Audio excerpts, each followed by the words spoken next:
बात करते हैं ऑपरेशन ऑफ मैट्रिसेस। फर्स्ट आता है हमारे पास एडिशन, एडिशन ऑफ मैट्रिसेस।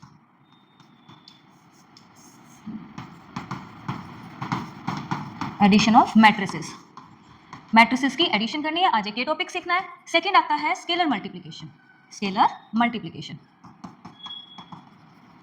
और थर्ड आता है multiplication of matrices, multiplication of matrices. आज हम इन दोनों पॉइंट्स को क्लियर करेंगे। पहला आता है एडिशन ऑफ मैट्रिसेस, इसको पढ़ते हैं। Addition of matrices, addition of matrices क्या कहता है कि दो मैट्रिक्स तभी ऐड हो सकती हैं जब उनका ऑर्डर क्या हो, सेम हो। यानी कि कोई मैट्रिक्स ए है प्लस हम बी कर रहे हैं, इन दोनों मैट्रिक्स की एडिशन तभी पॉसिबल है अगर इसका ऑर्डर मान लो m क्रॉस n है तो इसका ऑर्डर भी m क्रॉस n होना चाहिए, तभी इस मैट्रिक्स की क्या हो जाएगी, एडिशन पॉसिबल है, अदरवाइज नहीं। अगर बाय चांस ऐसा हो ये m क्रॉस m हो और ये क्या हो m क्रॉस n हो तो इनकी एडिशन पॉसिबल नहीं है, ये पॉसिबल नहीं है, ये एडिशन पॉसिबल होगी नहीं। तो इसको एग्जांपल के थ्रू करते हैं। Two matrices having same order then they are added. अगर एक मैट्रिक्स ए है जो हमारे पास है 2 3 4 5 6 7 और दूसरी मैट्रिक्स है बी 1 0 2 2 6 1, ये दिया हुआ है। अब मुझे कहा कि फाइंड करो ए प्लस बी, यानी matrix A plus matrix B. अब देखो ऑर्डर क्या है इसका, कितनी रोज, 2 रोज है और 3 कॉलम है। इसकी कितनी है, 2 रोज है और 3 कॉलम है। अगर इन दोनों मैट्रिक्स का ऑर्डर सेम है तभी हम इस मैट्रिक्स को क्या कर सकते हैं, ऐड कर सकते हैं। क्या हो जाएगा, कोरस्पॉन्डिंग एलिमेंट में ऐड हो जाएंगे, यानी 2 किसके साथ ऐड हो जाएगा, 1 के साथ। 2 + 1 3, 3 किसके साथ, 0 के साथ, तो 3 आ जाएगा। 4 किसके साथ, 2 के साथ, 5 और 2 7, 6 और 6 12, 7 और 1 8, ये आ गया हमारे पास एडिशन। इस टाइप से हम दो मैट्रिक्स की एडिशन तभी कर सकते हैं जब दोनों का ऑर्डर सेम हो। और ऐड कैसे करते हैं, कोरस्पॉन्डिंग एलिमेंट के साथ क्या हो जाता है, ऐड हो जाता है। ये है हमारे पास एडिशन ऑफ मैट्रिसेस। नेक्स्ट आती है हमारे पास क्या, properties, properties of addition of matrices, addition of matrices. Properties पढ़नी है। पहली प्रॉपर्टी क्या कहती है, कम्यूटेटिविटी, कम्यूटेटिव। कम्यूटेटिव का मतलब क्या होता है, पहली बात तो कम्यूटेटिव तभी कहेंगे दोनों मैट्रिक्स का ऑर्डर सेम होना चाहिए। हम कहेंगे a प्लस बी, दो मैट्रिक्स को हमने ऐड किया, यानी a प्लस बी, पहले a को रखा फिर b को, या फिर हम पहले b मैट्रिक्स को लिखें फिर a को, a प्लस बी मैट्रिक्स कर दें या b matrix plus a matrix करें, बात एक ही है। इसको हम बोलते हैं कम्यूटेटिविटी। सेकंड आता है एसोसिएटिविटी, एसोसिएटिविटी या फिर एसोसिएटिव प्रॉपर्टी बोल देते हैं। एसोसिएटिव क्या होता है, तीन पे बात करता है, तीन मैट्रिसेस पे बात करता है, एक मैट्रिक्स ए, बी और सी पे, तीनों का ऑर्डर सेम होना चाहिए तभी ऐड हो सकते हैं। ये कहता है ए प्लस बी कर दें, पहले ए मैट्रिक्स का बी मैट्रिक्स का ऐड करें फिर सी के साथ ऐड कर दें, या पहले हम क्या कर दें, बी और सी को ऐड करें फिर ए के साथ ऐड करें, कोई दिक्कत नहीं है, कोई फर्क नहीं पड़ेगा। थर्ड प्रॉपर्टी आती है existence of identity. Identity exist हो, कहता है एक मैट्रिक्स ए है, इसमें मैं क्या ऐड करूं, इसमें मैं क्या ऐड करूं कि आइडेंटिटी यानी वापस से ए मैट्रिक्स ही आ जाए। क्या ऐड करना पड़ेगा, नल मैट्रिक्स। ये क्या है, यहाँ पर ये 0 नहीं, ये क्या बोलेंगे हम, नल मैट्रिक्स। ये क्या है, नल मैट्रिक्स है हमारे पास, और उसका ऑर्डर क्या होगा, जो ए का ऑर्डर होगा, क्योंकि एडिशन तभी पॉसिबल है जब दोनों का ऑर्डर सेम हो। लास्ट एक और प्रॉपर्टी आती है existence of inverse, existence of inverse. Existence of inverse क्या कहता है, एक मैट्रिक्स ए है, इसमें मैं क्या ऐड करूं कि रिजल्ट मेरे पास क्या आ जाए, नल मैट्रिक्स बन जाए। तो हमें क्या ऐड करना पड़ेगा, नेगेटिव है, यानी कि हम क्या कह सकते हैं, माइनस ए, यानी नेगेटिव मैट्रिक्स जो भी ए है उसमें सभी एलिमेंट्स के आगे क्या लग जाता है, नेगेटिव साइन लग जाएगा, उसको क्या बोल देंगे हम, ये हमारे पास एग्जिस्टेंस ऑफ इनवर्स हो जाएगा। ये इसके चार ही प्रॉपर्टीज है। नेक्स्ट टॉपिक पे चलते हैं, वो क्या है, स्केलर मल्टीप्लिकेशन। सेकेंड टॉपिक आता है हमारे पास scalar multiplication, scalar multiplication. Scalar multiplication क्या है, हमारे पास कोई भी मैट्रिक्स ए है उसकी मल्टीप्लाई मैंने किसी स्केलर से कर दी, ये क्या है हमारे पास, कोई भी एक स्केलर है।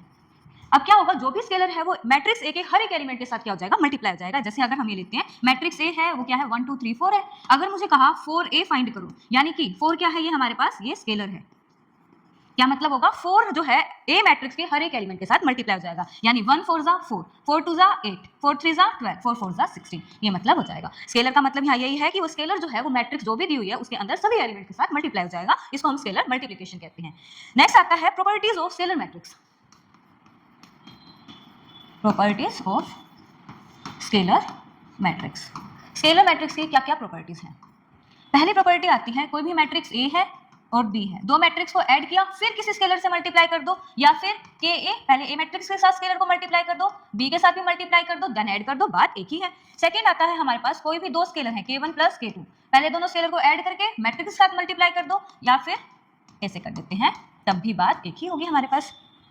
थर्ड प्रॉपर्टी आती है, कोई भी दो स्केलर मल्टीप्लाई हो रहे हैं फिर हमारे पास ए मैट्रिक्स के साथ मल्टीप्लाई हो रहे हैं, या हम ऐसे कर सकते हैं पहले K1 तो एज इट इज, K2 को हमने मैट्रिक्स ए के साथ मल्टीप्लाई करा फिर K1 के साथ किया तब भी रिजल्ट सेम आएगा, या फिर हम ऐसे भी कह सकते हैं कि हमारे पास K2 तो एज इट इज, पहले K1 की ए के साथ मल्टीप्लाई कर दे तब भी रिजल्ट सेम आएगा, कहीं से भी कुछ भी कर दो कोई फर्क नहीं पड़ेगा इसके अंदर। नेक्स्ट आता है हमारे पास, अगर किसी भी वन एक स्केलर ही है, वन की मल्टीप्लाई किसी मैट्रिक्स ए के साथ करी तो रिजल्ट ए ही आ जाएगा। फिफ्थ, -1 डॉट ए कर दिया, -1 की मल्टीप्लाई ए के साथ करेंगे तो सीधा ए माइनस का ए आ जाएगा, यानी हर एक एलिमेंट के साथ नेगेटिव साइन लग जाएगा। ये थी हमारे पास स्केलर मैट्रिक्स की कुछ एक प्रॉपर्टीज। अब करते हैं इसके क्वेश्चंस। तो देखो क्वेश्चन क्या कहता है हमारे पास, find 3b + 4c, B matrix भी दी हुई है, सी मैट्रिक्स भी दी हुई है, हमें फाइंड क्या करना है 3b + 4c। यहाँ पर स्केलर मल्टीप्लिकेशन की भी प्रॉपर्टी यूज हो रही है और हमारे पास एडिशन की भी प्रॉपर्टी यूज हो रही है। तो 3 as it is, matrix B लिख देते हैं पहले, 2 1 3 माइनस का 1 0 5 प्लस 4, सी की जगह 1 -1 माइनस का 2 0 3 और 2। यहाँ पर स्केलर मल्टीप्लिकेशन हो रही है, क्या करना है अपने पास स्केलर की मल्टीप्लाई मैट्रिक्स के हर एक एलिमेंट के साथ कर देते हैं। 3 की मल्टीप्लाई 2 के साथ 6 9, यहाँ 0 3 माइनस का 3 15 प्लस यहाँ पर 4 माइनस का 8 और 12 माइनस का 4 0 और 8। स्केलर मल्टीप्लिकेशन तो होगी, अब क्या करना है एडिशन। एडिशन कब पॉसिबल है, जब ऑर्डर सेम, तो 2 रो 3 कॉलम, 2 रो 3 कॉलम, तो एडिशन भी पॉसिबल है। तो कोरस्पोंडिंग एलिमेंट के साथ ऐड कर देते हैं। 6 + 4 10, 9 माइनस का 8 9 माइनस का 8 1, 0 + 12 12 हो जाएगा, 3 माइनस का 4 माइनस का 1, 3 + 0 माइनस का 3 + 0 माइनस का 3, 15 + 8 कितना हो जाएगा हमारे पास, डन ये वाली बात। इसको ऐसे करना है हमें।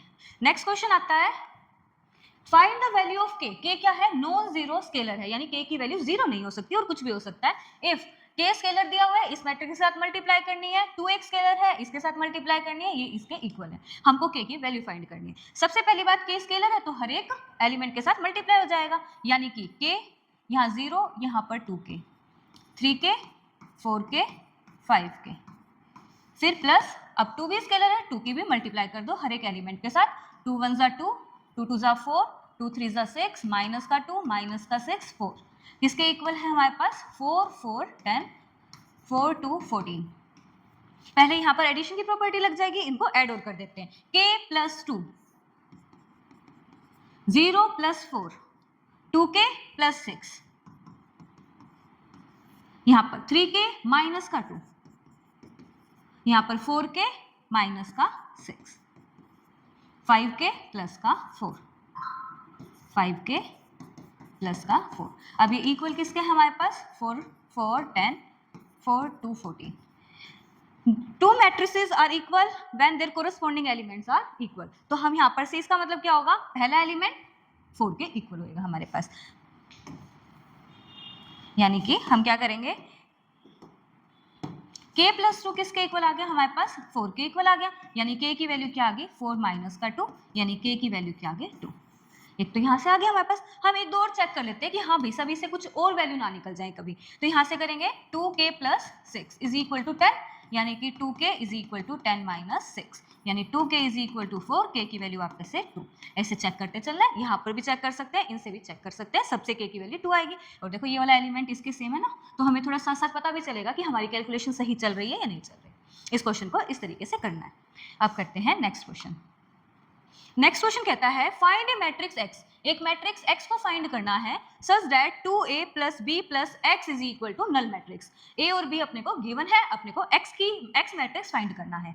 तो हमारे पास पहले 2a, a की जगह पे -1 3 2 4 प्लस b की जगह पे हमारे पास 3 1 -2 5 प्लस का x।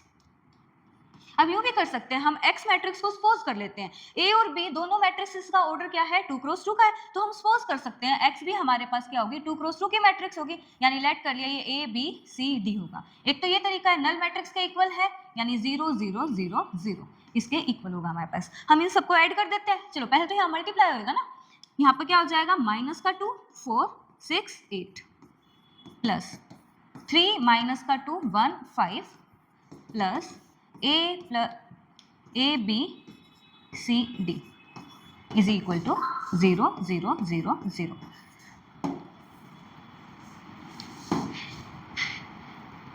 यहाँ पर से माइनस का 2 प्लस का 3 कितना हो जाएगा हमारे पास 1, 4 माइनस का 2 2, 6 प्लस का 1 7, 8 plus 5 13 plus A B C D is equal to null matrix 0 0 0 0। एक तो तरीका ये है कि हम इसको ऐड कर देते हैं फिर कंपेयर कर लो, नहीं तो ऐसे भी कर सकते हैं, पूरी मैट्रिक्स से आगे प्लस है उधर जाएगी तो पूरी नेगेटिव हो जाएगी, यानी कि A B C D ये किसके इक्वल होगी हमारे पास 0 0 0 0 माइनस 1 2 7 13। 0 में से कुछ भी माइनस होएगा सेम चीजें आती जाएंगी, बस साइन चेंज होता जाएगा।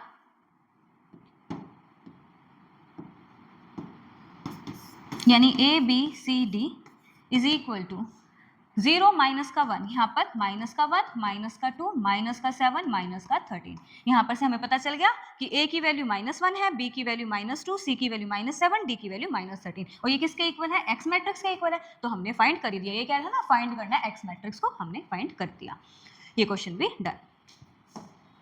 नेक्स्ट क्वेश्चन है find the value of X and Y if हमारे पास एक लीनियर इक्वेशन टाइप फॉर्म दी हुई है हमको, बट ये बात ध्यान रखना है ये x और y क्या है, दोनों की दोनों हमारे पास मैट्रिक्स है।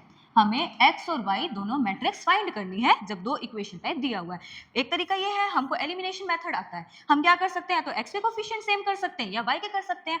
चलो मैंने कर दिया, x के कोफिशिएंट सेम कर रही हूँ, यहाँ पर 3 से मल्टीप्लाई कर दी इस पूरी मैट्रिक्स की, पूरी इक्वेशन की मैंने 3 से मल्टीप्लाई कर दी, इस पूरी इक्वेशन की मैंने किससे मल्टीप्लाई कर दी, 2 के साथ मल्टीप्लाई कर दी, तो क्या बन गया 3 2 6, 6x plus 9y is equal to, अब ये देखो ये 3 यहाँ पर आएगा, 3 इंटू में ये मैट्रिक्स किसकी प्रॉपर्टी हो जाएगी, स्केलर मल्टीप्लीकेशन की हो जाएगी, तो मैं डायरेक्ट करती हूँ 3 से हर एक एलिमेंट को मल्टीप्लाई कर देती हूँ, तो 2 3 6, 3 3 9, 3 4 12 और यहाँ पर 0।